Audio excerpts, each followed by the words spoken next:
Hello, so today tuturuan kayo kung paano mag-change password sa Dawa DVR.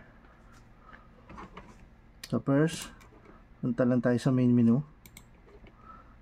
Then input lang natin yung ating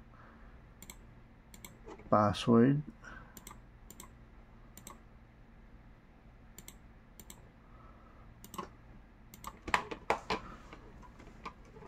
Yan, punta lang tayo sa account. Then ito yung papalitan natin ng password. Click nyo lang to modify. Then enable.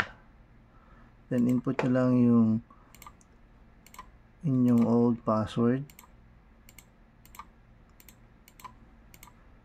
And then new password.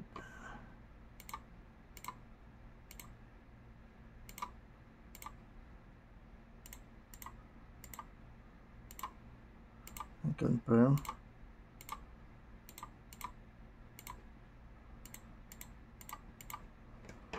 Yan. Pwede nyo rin lagyan yung password hint nya. So never yung expire. And okay. Ayun. So napalitan na natin. So paano natin siya mag-check kung talaga napalitan na. So log out lang tayo.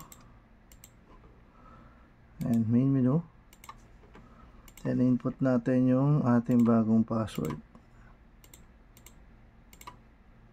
Ayan siya.